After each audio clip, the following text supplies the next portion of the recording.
Hey guys, welcome back to another match reaction and a much more positive result. Maybe not positive performance in certain aspects, but a positive result nonetheless. So yeah, let's get into it. Sporting nil, Arsenal 1, and yeah, it was a game that we needed to bounce back from. Considering the last two performances have been us, yeah, just getting absolutely slapped all over the place. The Man City one was the really bad one. The Southampton one, I think, in large spells of the first half, like the first 20-25 minutes, we were in positions where we should where we should have capitalized, and we didn't, and we ended up paying the result towards the end.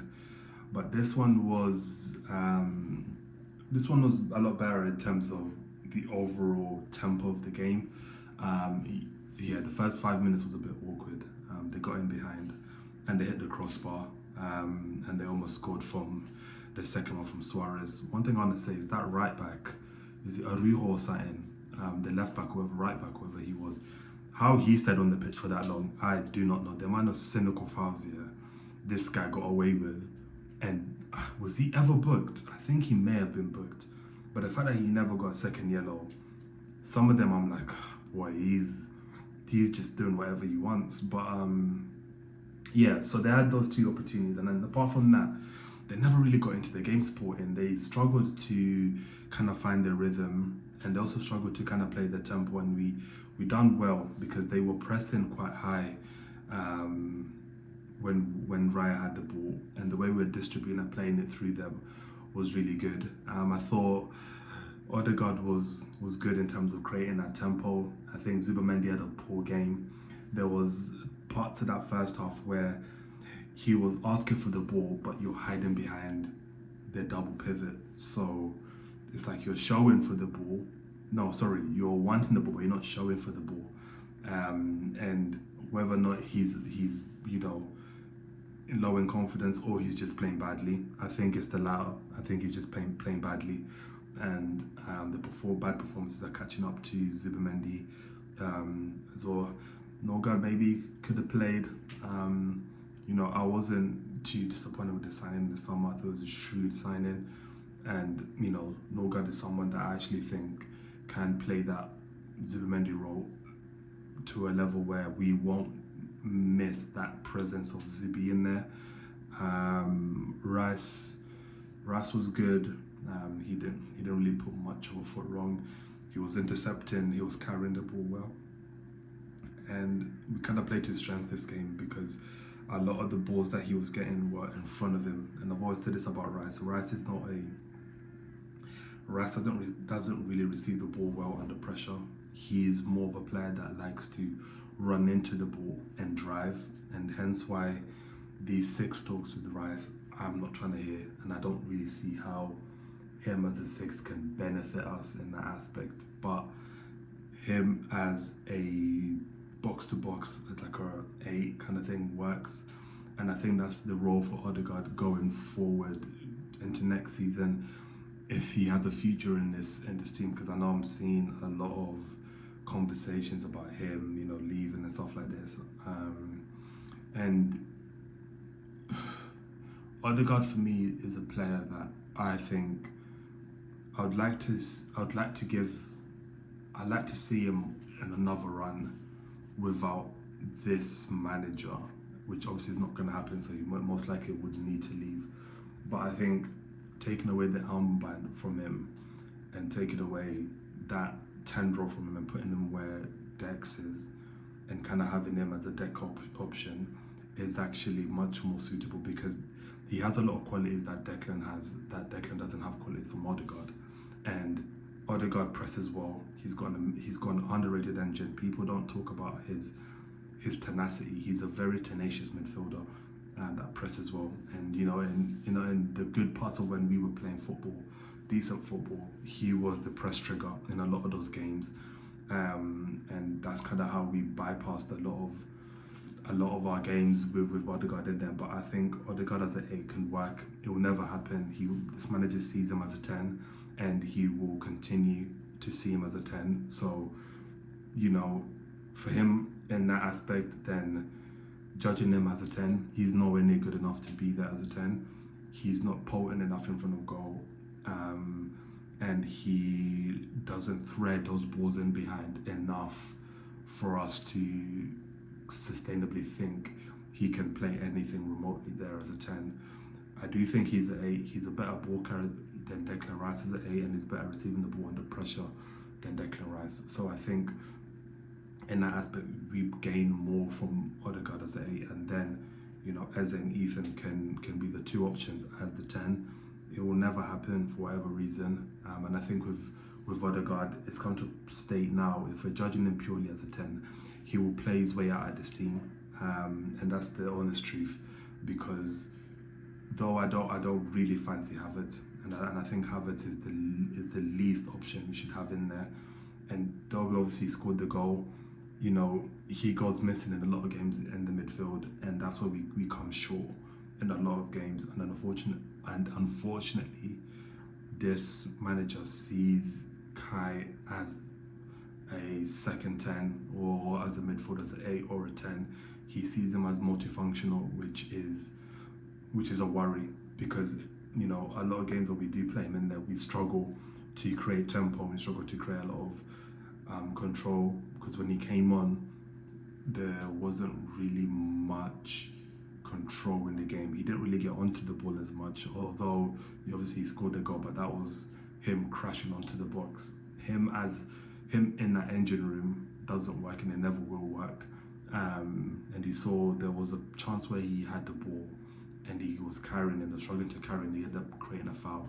He just can't carry the ball anymore. He hasn't got the legs to carry the ball, and he hasn't got the engine to press as well as Odegaard, or he hasn't got the ability to pick the ball up and just play and move the ball and dictate as well as Odegaard. Odegaard is a good dictator. He dictates the tempo of how we play, which is good, because when we're under the cosh and we need someone to get on the ball, he works. So Rice and Odegaard does work in the midfield.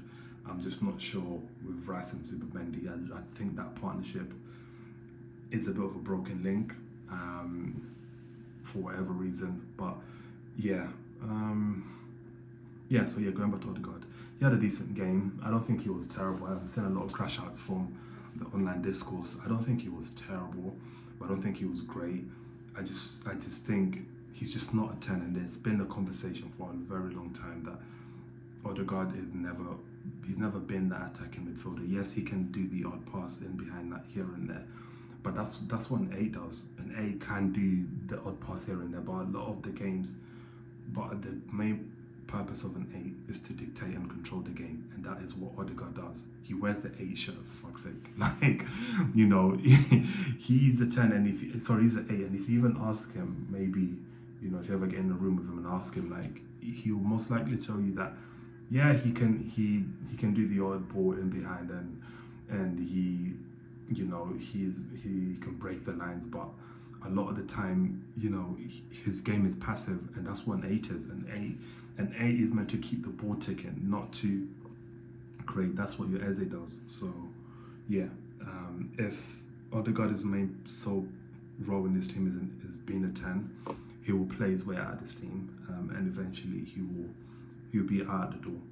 On the other hand, Trossard, he had this opportunity in the second half where he tried to play the ball to Calafiori, absolutely overhit it, or he could have played it across to Madueke, but he didn't. Trossard is another one where even I'm starting to just you know, lose my stocks with him. I kind of said at the start of the season, you know, we go through 2 different versions of Trossard.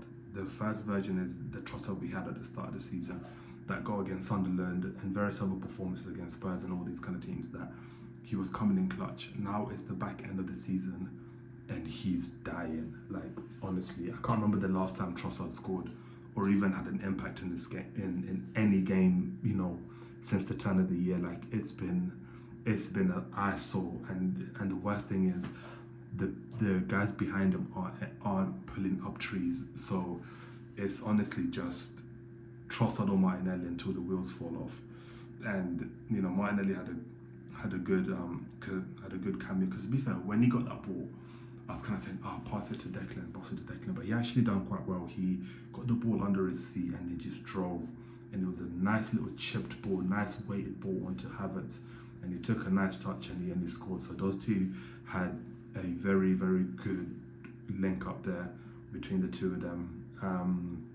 So it doesn't change that come the end of the season, those two should not be anywhere near this team, anywhere near this squad.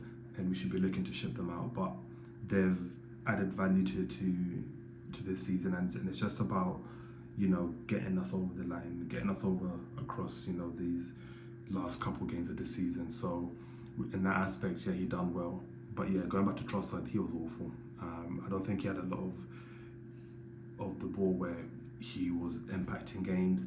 It was impacting anything. And to be honest with you, I was one of the people that was saying actually bringing in Martinelli in a game like this wouldn't really make sense because we weren't really having a lot of opportunities. And behind it, this was a lot of the balls that were coming into our attacking line were behind them or in front of them, sorry, and they kind of had to hold it up. So, and with that aspect, Martinelli is not that kind of player. You know, he does a lot of his damage behind. So, yeah, Gyökeres, he had a little bit of good plays here and there. He had a touch, he had a shot that that didn't really do much, and then he had that. It was part of that play of the goal that went offside as well. So, yeah, he didn't do too much. He didn't have many opportunities just to keep the defenders busy. On the other side, Madueke, yeah, he could have scored from the corner. But apart from that, he didn't really do much either. I think that right-hand side spot is honestly is up for grabs for anyone. And Saka is, for me, on the same boat with Odegaard in the sense that his poor performances will play him out of the team eventually. Because if you look at the options on that right-hand side, you know, Noni and Max Darman instantly look way better on that side than Saka. Like, they offer way more than Bukayo does. So, and you know, he's been given a new bumper contract, but eventually he will play his way out of this team, him as well. So those are two positions where your main star players are potentially in jeopardy in terms of their staple in this team. And I kind of said it in the previous match reaction that a lot of the main core of this team needs replacing, and it's starting to see now because Odegaard, he'll play his way out, and I think Saka, between now and the end of the next season, Saka could end up getting the treatment of Jesus very quickly, guys. Like, people won't believe this for now because he's a star boy, he's just signed a new contract, but you know, it only takes 2-3 runs of just poor performances eventually, and then Noni, Dalman or Ethan, if he ever does get the opportunity where they come into the team and play on that position and just look much more of a threat, then it won't be difficult to then, you know, start phasing out Saka. Like, it's the same thing that's happened with Mo Salah at Liverpool.